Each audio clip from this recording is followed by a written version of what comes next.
DeepSeek vient de lancer DeepSeek V3.2 expérimental. C'est un modèle expérimental qui marque une étape importante vers l'architecture de nouvelle génération de l'IA. Ce modèle introduit une innovation technologique majeure, DeepSeek Sparse Annotation, DSA, un mécanisme d'attention sparse qui promet de révolutionner l'efficacité des modèles de langage de grande taille. Alors, qu'est-ce que DeepSeek V3.2 X? C'est un modèle de langage expérimental de 671 milliards de paramètres construit sur la base de DeepSeek V3.1 Terminus. En fait, il s'agit d'une étape intermédiaire vers l'architecture de prochaine génération de DeepSeek qui se concentre principalement sur l'optimisation des ressources plutôt que l'amélioration directe des résultats.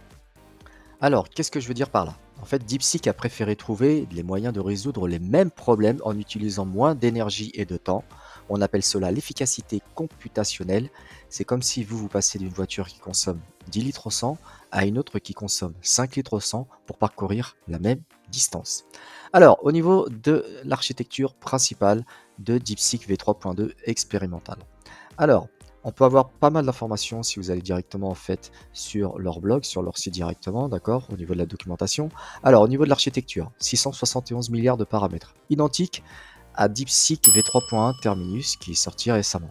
Le contexte, 128 000 tokens, donc ça fait environ 96 000 mots. L'innovation clé, DeepSeek Sparse Annotation, donc DSA. Licence MIT, donc les disponibilités pour les applications web et bien sûr une API si vous voulez utiliser pour différents agents agentiques. Alors qu'est-ce que cette technologie DSA, DeepSeek Sparse Attention? Alors le problème de l'attention traditionnelle. Dans les modèles d'IA classiques, en fait chaque mot doit regarder et analyser sa relation avec tous les autres mots d'un texte. Par exemple, si vous avez 1000 mots, chaque mot doit examiner les 999 autres mots. C'est comme si dans une conversation de groupe de 100 personnes, chaque personne devrait écouter simultanément ce que disent les 99 autres. Ça devient épuisant et ça devient long. Avec la solution DSA, en fait, ça fonctionne comme un filtre intelligent qui aide le modèle à se concentrer uniquement sur les mots les plus importants au lieu d'analyser tous les mots. Par exemple, si vous voulez, dans un livre de 3000 pages, si vous voulez aller chercher les acteurs principaux, d'accord, il faudrait que dans une IA traditionnelle, il aille lire tout le livre. Aujourd'hui, avec cette méthode, en fait, il va se concentrer, par exemple, sur les mots importants. C'est comme s'il allait directement chercher les informations dans l'index, dans les chapitres de votre livre. Il y a deux composants, en fait, de DSA.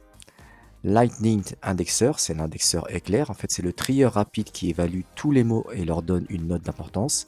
Et le composant mécanisme de sélection, c'est le filtre qui garde seulement les mots avec les meilleures notes. Alors, que nous permet cette approche? Donc, une utilisation de 30 à 40% de moins de mémoire, traiter les textes 2 à 3 fois plus vite et une réduction des coûts d'entraînement de 50%, comme on peut voir ici sur ce tableau.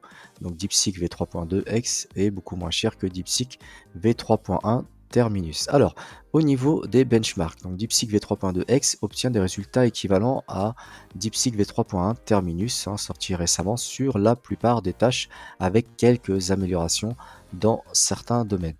Alors, si on détaille ici, donc au niveau du benchmark MMLU Pro, alors qu'est-ce que c'est en fait? C'est des tests de questions de culture générale, donc c'est exactement la même chose, d'accord, le même résultat. Au niveau de GPQA Diamond, ça c'est plus des questions scientifiques difficiles, donc à peu près la même chose, légèrement moins, on peut dire. Sinon, au niveau de AIME 2025, alors ça concerne plus des questions de mathématiques avancées, légèrement meilleures, ok, et au niveau de code force, programmation compétitive, donc légèrement mieux. Pour l'utilisation d'outils agentiques, donc ici pour Browse Comp, ça c'est plus au niveau de la navigation web, légèrement supérieur. Pour Browse Comp ZH aussi idem légèrement supérieur, donc ça c'est plus la navigation web en chinois. Et ici simple QA, donc pareil, idem, légèrement supérieur, c'est des questions simples avec recherche. L'une des annonces les plus importantes accompagnant DeepSeek V3.2 X, c'est la réduction des prix de plus de 50%. Cette baisse en fait drastique rend l'IA de pointe accessible à un public beaucoup plus large. Alors, des nouveaux tarifs ici, comme vous pouvez voir, par million de tokens, d'accord? Alors en entrée pour la lecture de texte déjà en mémoire 0,028 $. Pour la lecture de nouveaux textes, c'est 0,28 $ et en sortie 0,42 $. Pour vous donner une idée, donc 1 million de tokens, ça représente environ 750 000 mots, soit l'équivalent de 3 à 4 livres moyens. Cette réduction de coût est rendue possible grâce au gain d'efficacité apporté par l'attention sparse. Le modèle fait le même travail en utilisant moins de ressources. En conclusion, on peut dire que DeepSeek V3.2X, il excelle particulièrement dans le traitement de longs documents comme des contrats juridiques ou des rapports médicaux ou bien des conversations étendues. Il excelle dans le développement et la programmation et aussi dans la recherche. Il a aussi des limitations, c'est-à-dire pour l'instant il est toujours en statut expérimental. On a constaté des pertes d'informations, c'est-à-dire parfois le filtre peut écarter des informations importantes par erreur, d'accord? Alors, pour l'instant, vous allez me dire quelle est la différence entre DeepSeek V3.2X et DeepSeek V3.1 Terminus. DeepSeek V3.1 Terminus, ils vont le laisser jusqu'au 15 octobre, mi-octobre 2025 pour permettre en fait aux utilisateurs de comparer les deux versions et donner leur avis. D'accord? Alors, qu'est-ce qu'on peut dire aussi sur la concurrence?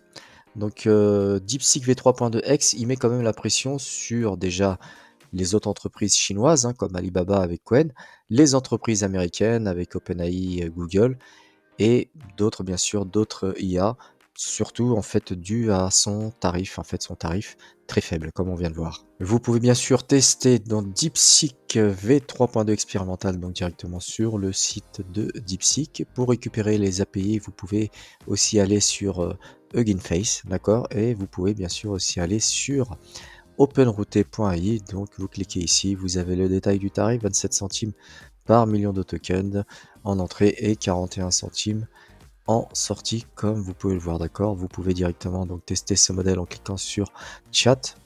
Donc je vous laisse tester directement ce modèle, ou bien sûr vous pouvez aussi créer une API afin de pouvoir l'utiliser sur différents agents agentiques.